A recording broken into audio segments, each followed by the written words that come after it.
Horror games have had a resurgence of late, and though there are many theories as to what specifically kicked off this modern wave, feel free to debate that in the comments, I think it's fair to say now truly is the time to be a horror game fan. They are everywhere. You might be tempted to believe that these are all first-person, cat-and-mouse pursuits set in eerily realistic environments, a new kind of genre in and of itself, but there are many more interpretations and manifestations of horror to be found out there that you can play in the dark. So, welcome to the Fright Club, the place where I talk about 5 or more horror games you may have missed that I highly recommend. Tune in at the end of the video and I'll be sharing one horror game I'm looking forward to as well. As always, links are in the description below. First up is Faith. This game is a top-down pixel horror said to be inspired by the era of MS-DOS, where you play a solitary priest that must return to a once-cursed home. Now, if you know me, you'll know I love horror as a genre, not just in the medium of video games, but others as well. However, one of the things that make scary stories so intriguing to me is how they often take on lives of their own. Campfire chillers are always patchily recollected and passed on through word of mouth. Banned films replicate, and again, always managing to find their way onto television screens or laptop monitors in dimly lit rooms. There's a kind of mythical gravitas in the way horror stories are communicated and shared. Faith feels like a similar sort of experience. Just like an urban legend, Faith has a homegrown kind of look, as though someone somewhere drew it years ago in some dated software. Something about the game makes you feel as though you've chanced upon a dark little entity in the vast web. A terrifying game, this is not. I would describe it though as one that feels dangerous, in the way you tempt fate by reciting Bloody Mary or Candyman into the mirror. That said, Faith has quite literally restored my faith in the horror genre, so I simply had to mention it in this list. It's free, or pay what you want on itch, so I urge you to download it and give it a try if you dare. Then we have Yomawari Midnight Shadows. This horror game, though easily one of the tensest, is also what I would consider being the most palatable in this list, a good all-rounder I think. The game puts you in the shoes of 2 girls, Yui and Haru, who were separated shortly after a summer fireworks show, and must find their way back to one another amidst a terrifying darkness that has befallen their hometown. Yomawari is, to me, an awful lot like Corpse Party, literally in how the game twists and turns, that I played it on the Vita and knew virtually nothing about the game going in, so you could say I was similarly primed for all the shocks and frights from moment one. Don't worry, I won't be revealing any of these here. What I will say is that Yomawari does jump scares right, and in a way that never quite gets stale. Monster designs are inspired, all vastly different from each other, and uniquely scary with seemingly very little rhyme or reason to them. Are they demons? Ghosts? Animals? Deities? It's hard to know, and I don't think I want to. But when one of these things is near, you'll hear the player character's heartbeat, just to put you on edge if you weren't already.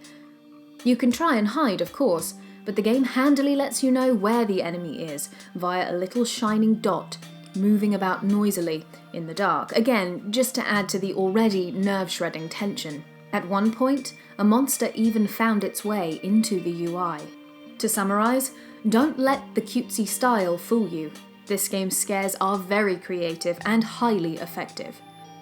I would completely recommend Yomawari Midnight Shadows if I played the game in its entirety. As such, I can only truly recommend the first 70-ish%, but I do, utterly. This game is available on the PlayStation 4, Vita, and PC.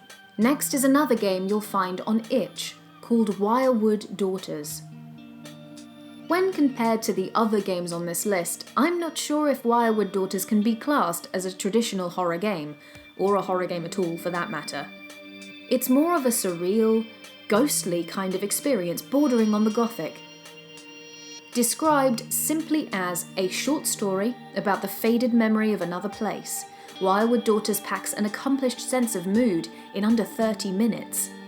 It's a game that, to me, was a series of revelations or gradual, I don't want to say understandings, but rather interpretations.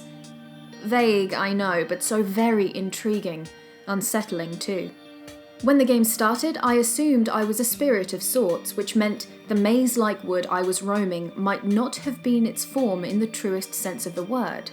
So everything beyond that point, or interpretation that I was a ghost, led to more musings. Whose voice was I hearing? My own? Or that of the player character? Where was I going? If anywhere, or was I already at my destination? Was I in any danger? Very little was actually happening on the surface, and yet I found myself being inexplicably drawn further into this endless wandering about. If this all sounds wishy-washy and strange, that's because Wirewood Daughters is ethereal in nature, and as such difficult to describe. But if you like to be quietly unsettled, or have a penchant for the gothic or morose, you should give this short game a try and decipher its meaning for yourself. You can download this game on itch for free or donate an amount of your choice. Next up is a newer release, Remothered Tormented Fathers. This game is the most traditional of the bunch.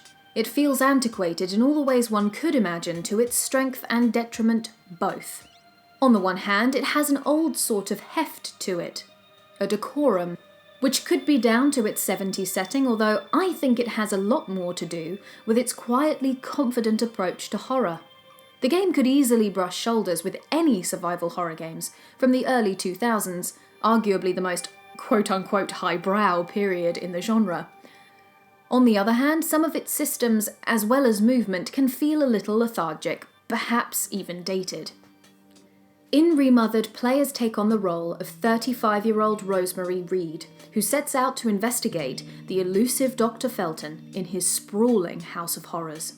The game cleverly takes its time building up this setting and the player's, shall we say, sensitive place within it, warming you up for what is one traumatizing game of chase or hide-and-go-seek, much like Capcom's Haunting Ground or Human Entertainment's classic Clock Tower. The introductory level alone moves along at an unbearably tense crawl as you tiptoe about this ginormous house, learning every turn, staircase, and dead end along the way, without the help of an updating map. There are a few jarring elements that become evident just as quickly as Remothered's strengths, but you have to respect Daryl and those he worked with for executing this vision so fearlessly. So for those seeking a traditional survival horror game, you can download Remothered on Steam. Lastly, we have Stories Untold. This is going to be really short because you need to go into Stories Untold as blindly as humanly possible. I'll be making no direct comparisons, no subtle as a flying brick allusions to what it might involve. I'll only tell you that this game is made up of 4 incredible episodes, all of which are deadly, captivating, beautifully presented, and sharp. Barely containable within any genre in narrative or play, nor any one theme. Before playing this game, I couldn't remember the last time I not only had to really think my way through something and make sense of it, but thoroughly enjoyed doing so, whether that be a puzzle or story moment. Just a quick note and a little bit of trivia. If you're interested at all in design and or art, the phenomenal poster-themed art for Stories Untold was created by none other than Kyle Lambert, the talent behind the equally gorgeous Stranger Things poster, both Season 1 and 2. Now, I was really late to the party with this one.